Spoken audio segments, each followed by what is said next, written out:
Good morning. On behalf of the RDIEC and Southeast Cornerstone Public School Division, my name is Jeff Cameron, and it's my pleasure to welcome Mrs. Jessica Frith here with us today. She's going to talk about her profession as being a remote paramedic in Nunavut. So we're really excited, Jessica, to have you here today, and thanks so much for joining us.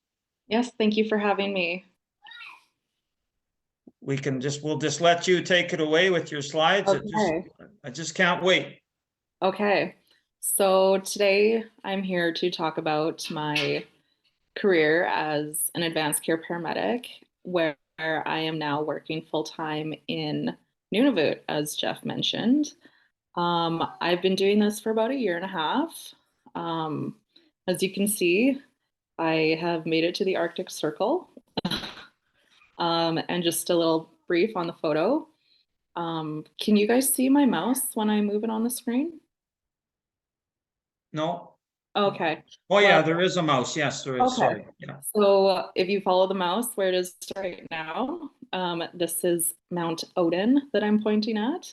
It is the highest peak in all of Baffin Island. And Mount Thor right here is the highest vertical drop in the world. It's very popular with mountaineers. And this was taken maybe 3 weeks ago. So very fun. So moving on. Like Jeff said, my name is Jessica Frith. I am born and raised in Oxbow, Saskatchewan. I live in Calgary. I've been working as a paramedic in EMS for almost 11 years. I started as an emergency medical responder in Oxbow. I went back to school, finished my primary care paramedic, or it was so long ago that it was, and I moved to Grand Prairie, Alberta, and I finally went and took my advanced care paramedic in Calgary in 2018, finishing in 2019. I have been living in Calgary since. As noted, I have worked all over Western Canada basically as a paramedic, and now I have taken on the territories as a new challenge. Yeah. So a lot of times people ask me, why Nunavut? Like, how did this happen?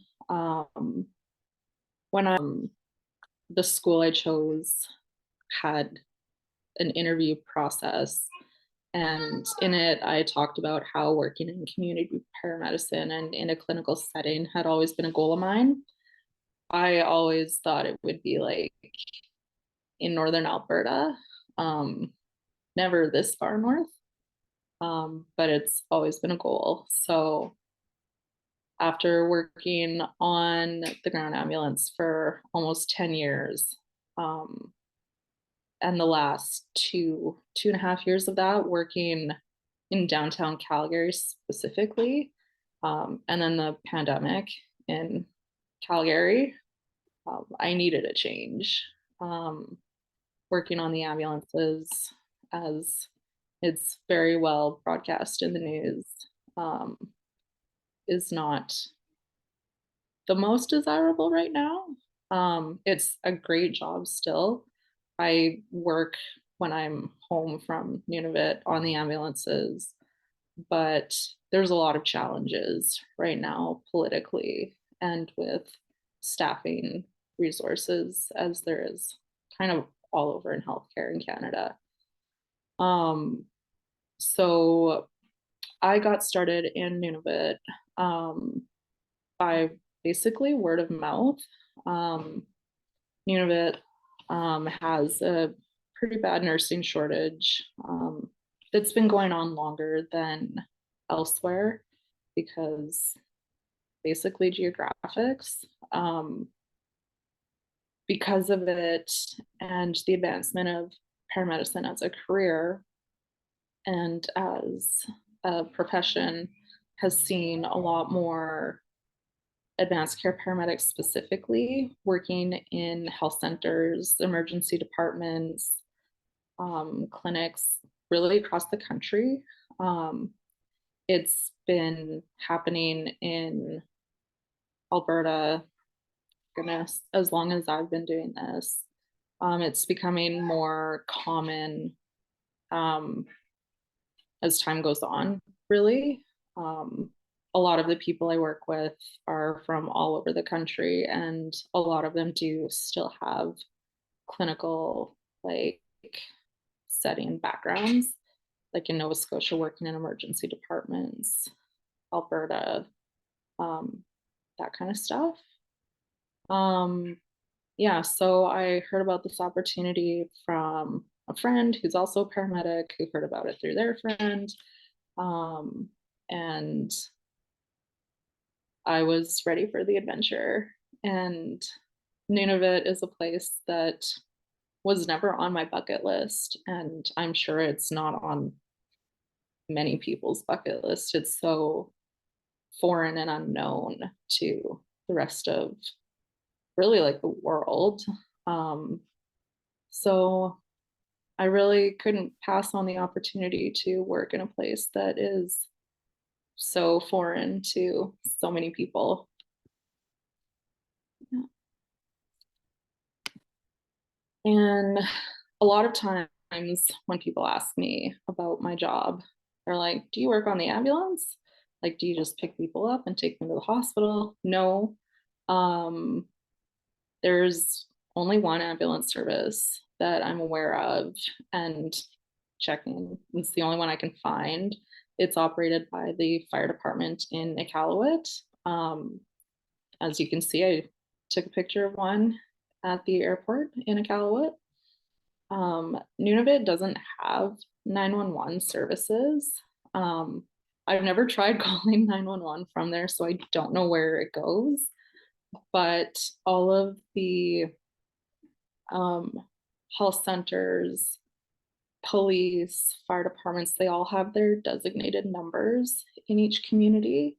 I've been to a number of communities, so I've noticed a trend that the 3-digit prefix for each community changes, obviously, but the last 4 numbers are the same in all community for police during business hours or non-emergency, and then the police emergency numbers.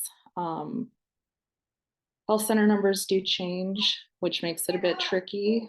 The fire department ones are still all the same too. There are ambulances in quite a few of the communities. A lot have been donated by services in the South. They are typically run by bylaw employees. So, for example, in the community where I primarily work out of, if we have someone that calls the health center saying they're sick, they need to be seen right now, they can't walk, they can't breathe, whatever their emergency may be, we'll call bylaw.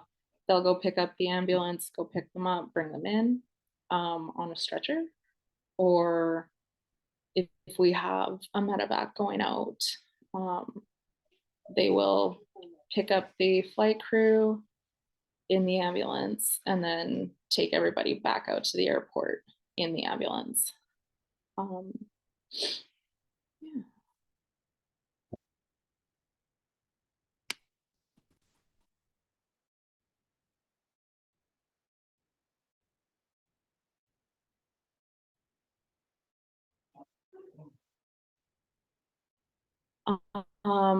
For those who wonder how clinic is different ambulance, well, first ambulance, you're working in a community health center versus nurse practitioners.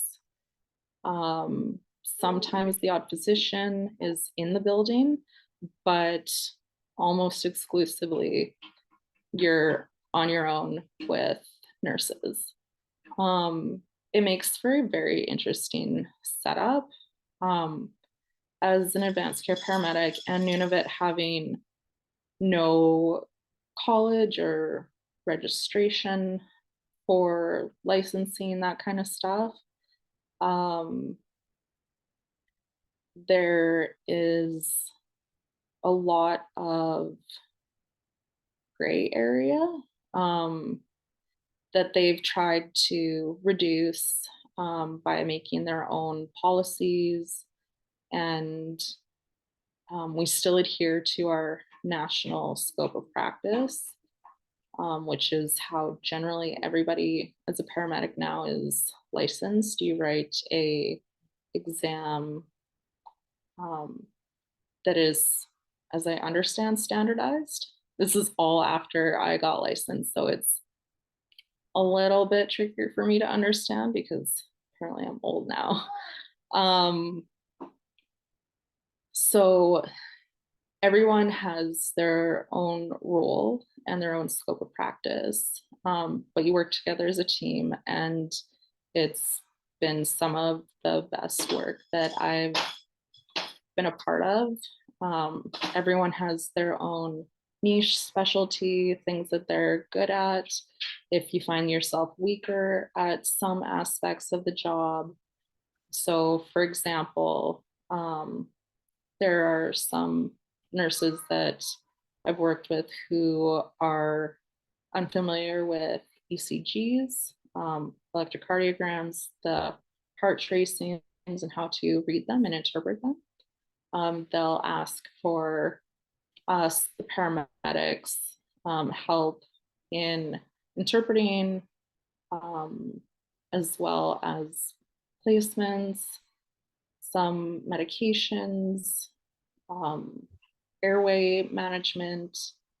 Those are where us as paramedics really shine, because we don't always have a physician right on hand to deal with that in the moment. Sorry, it's flashing. The power keeps going out here. So yeah, that is a lot how the clinic's different. You're also, the type of care that you're providing is substantially different. So on ambulances, oh goodness, trying to think the percentages of what is actually an emergency versus part of the reward of doing this job is that you do get to make those connections that can be lifelong with these people. Jessica, if I could ask a question about what is a day in the life of an advanced care paramedic in Nunavut? What would that entail exactly? So a day in the life, clinic days always start at 8:30 in the morning. You go into the health center, you meet up with everyone for morning meeting. You then start seeing patients usually around 9. You're seeing a lot of, like I said, the primary care versus actual emergencies. And you do that for until noon. You get a lunch break for an hour.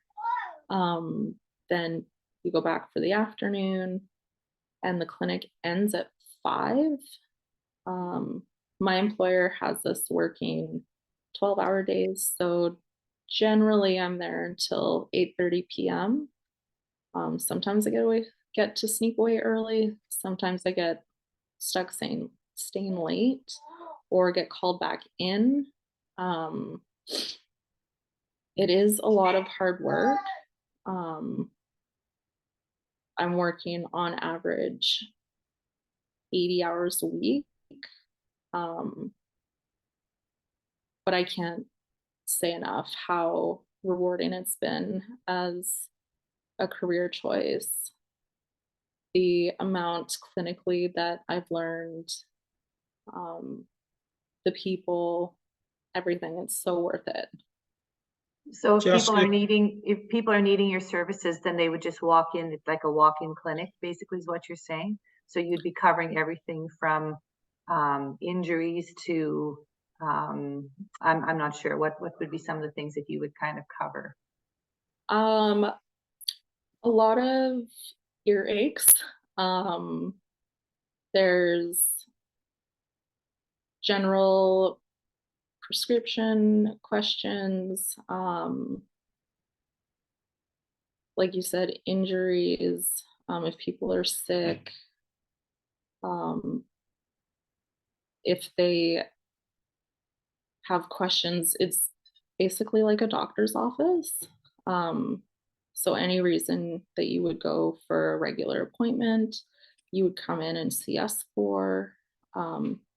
There's vaccinations, a lot of preventative care as well. what about your education, Jessica? What could you tell the kids out there, your training? So I started as an emergency medical responder, as I said before. It used to be a prerequisite for the primary care paramedic program in Alberta. So I looked at going to what used to be SIAS. I believe it's SAS Polytechno. But the wait list to get in for my primary care paramedic was almost 2 years. So I was advised to look out of province, and I did. And it has afforded me so many opportunities. The program I took part in was a distance part-time. So instead of 4 or 5 months, it did take me almost a year, and a long commute, like 10, 11 hours each way every 5, 6 weeks. But it allowed for me to work at the same time. And sometimes that's what people need. There's different avenues of taking the programs, like part-time, full-time, distance, that sort of thing. So I finished that. I worked for 5 years as a PCP before making the decision to go back to advanced care paramedic school. I took that in Alberta as well. I took it at a school in Calgary, and it took me about 16 months. It is the shortest program in the province. The Western provinces, typically the primary care paramedic is the shorter program and the advanced care is the longer program. But once you get into Ontario and East, it's actually reverse. So the primary care paramedic has a lot of the foundational pathophysiology and anatomy, and yeah.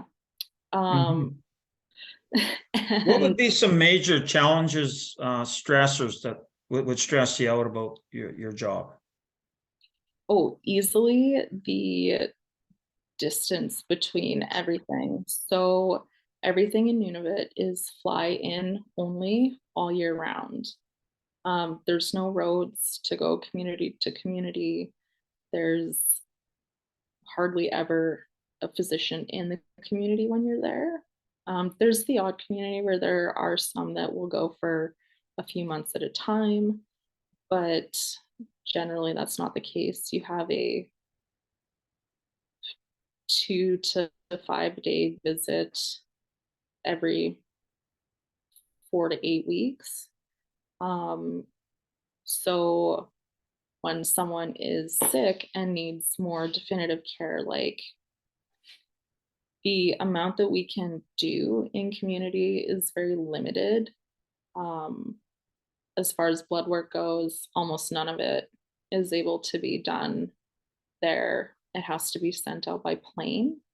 For x-rays, there's only certain ones you can do. So like feet, hands, arms, and like below the knee, those are really like the only ones you can do. So if someone like maybe has a broken hip, someone slipped on the ice, they would have to be sent by plane elsewhere for an x-ray just to check. And then the waiting for that to happen can be quite stressful if you've got someone that's quite sick.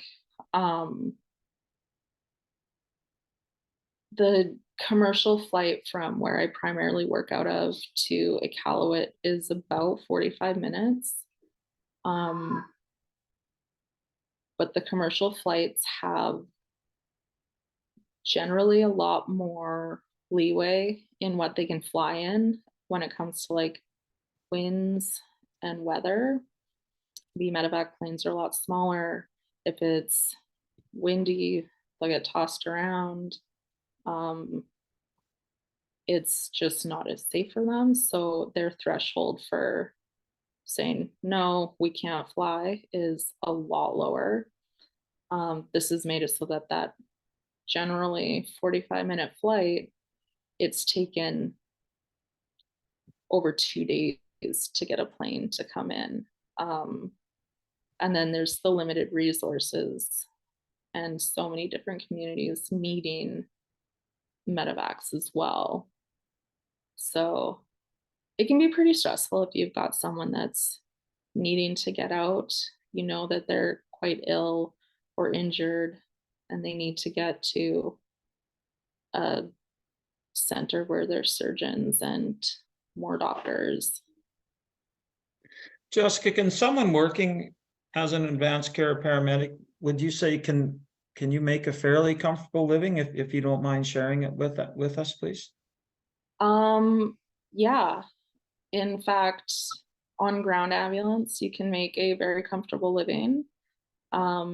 Working in the north, because there are those extra challenges. The government of Nunavut recognizes that it's going to be difficult to recruit people. So there is an added financial incentive. So it does sweeten the pot a bit more. But even if I was making the same as I was back in Calgary, I would still do this job over that easily. Okay. Do you have any more questions, Renette, or do you have a slide or two more, Jessica? Or are we jumping to another slide? Yeah, this one is just more fun information. So it's your choice if you want to ask questions or you want me to just talk more about how cool Nunavut is. No, you can give us a little more info on Nunavet, and these pictures looks wonderful. Yeah, so where can you work in Nunavut in health centers? There's 25 communities. All of them have their own health center. Iqaluit has a hospital. So there's 3 hubs for patients and people in general flying to any of these communities. There's Cambridge Bay, which is in the Kitikmeot region on the far west side of the territory, like right along Northwest Territories edge. Then there's the Kavalik region, which is in the middle. It is a lot more, I would say it's like Saskatchewan without trees, which sounds weird, but you'll see this photo here and the one on the left, top left corner. Those ones are from the Kavalik region. And so many people have asked like, oh, what is the weather like? It must be cold. I will admit it's cold, but it's nothing that a Saskatchewan blizzard hadn't already prepared me for. Minus 40 regular, wind, blizzards. The one community I was at is right on the Hudson Bay coast. So it did get a little bit windier, like 100K winds often, and minus 50 and 60 more often. But it reminded me very much of Saskatchewan, but without trees. Nothing in Nunavut really has trees. It's all above the tree line. It's very interesting. You see some photos down here like, oh, wouldn't it be nice to have a bonfire on the beach? Like, yeah, there's no wood. This bottom left photo is from Rankin Inlet, which is the hub of the Kivalik and also home of Jordan Tutu, NHL player. And they are famous for their large Inukshuk statue. I've spent the last year roaming around the Tiktaalik region, which is Baffin Island and surrounding areas. So a lot of my time is spent in Pagnuktu, which is in a fjord. I've never been anywhere that is as beautiful as this community, as you can see down in this photo. There's also some more outlier communities that are farther south, such as this one. I don't know if anyone has been to the Yukon, but the mountains in this area really reminded me of that. They're not as large or as jagged as the Rockies. They're more eroded, and when you fly over, you can see the glacial striations on top of the islands, and it's incredible. And then this photo is from Arctic Bay, Nunavut, which is, if I recall correctly, about 300 kilometers or 300 miles, my apologies, north of the Arctic Circle. This photo was taken in August. Those icebergs probably are still there, but encased in ice. It is a very popular tourist destination for other countries. There's unfortunately not a lot of Canadians, but it does have an outfitter that will take you on dog sleds. When I was there, there was even a sailboat that had come from Brazil. It was insane. And then finally, I'm sure the picture everyone's staring at, polar bear tracks. This was taken in Grise Fjord. I was unfortunately sleeping when the bear came into town, but I went for a walk out on the ice just along the short edge and found tracks in the snow from the bear. There is a large population of bears in that area. They do have some sport and trophy hunters come through every year. I did learn the price, the base rate, without flights, accommodations, all of that kind of stuff. It starts at $30,000. It really is a great boost to the local economy. And with the amount of bears there is, it does not have any detriment to the population they monitor these sorts of things very closely. So there's no need to worry about them going extinct from hunting like this.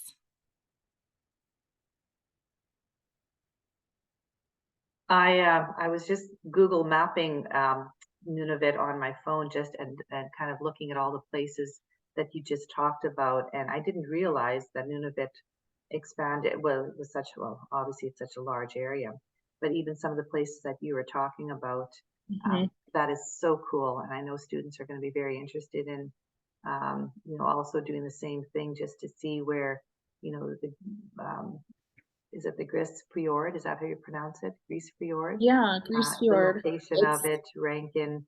Yeah, it's truly amazing. What a large area. Thank you for sharing these photos. Yeah, no worries. I'll add too, Gris Fjord has a mountain that is beside it.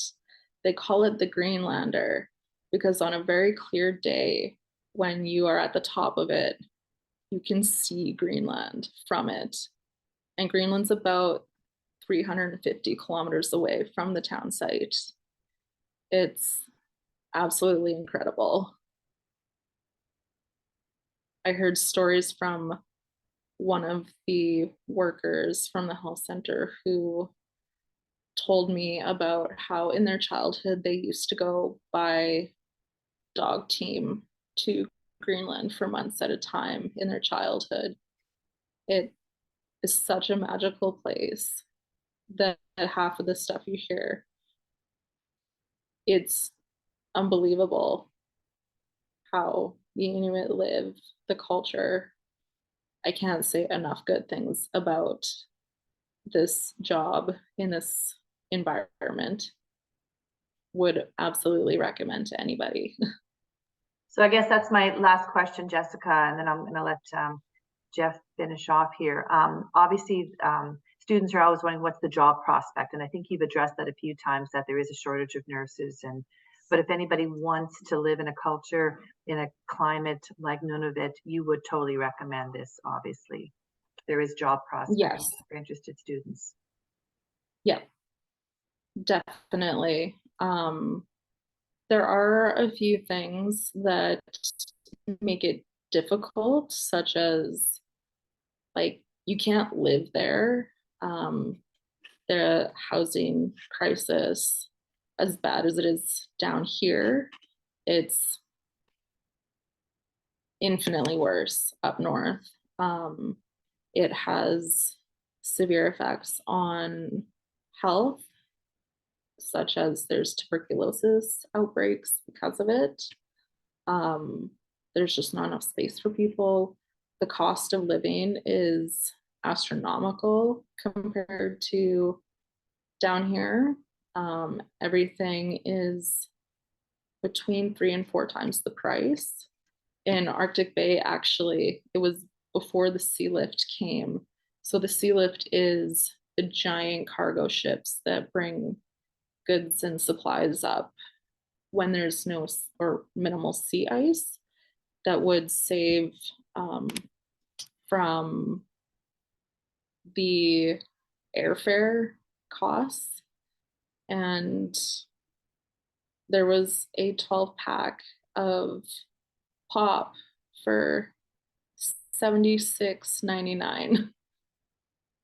It's absolutely insane, the cost of things. So that does make it quite difficult. But again, I would easily recommend this to anybody. Jessica, do you have a slide or two more, or you're finished with? I'm done. Okay, well, thank you very much. And Jessica, I just want to, you know, you've shown us so many informative pictures and pretty much talked about everything that people might have to face, and the stressors and all of the good things, and of course the helping the people. It's nice to hear that community. You mentioned how strong they were on their community and feeling. I guess that's a feeling right across Canada, and we all know what people that live on the prairies, what it's like for community and the strength of community. I think people are suffering all over with the price of things, and to hear that they are 3 times higher, God bless them, and hopefully things improve. And again, thank you very much for presenting for us today, and I'm sure you'll give lots of kids out there some ideas and some thoughts if they're looking at something short term or perhaps long term. So take care, and thank you very much.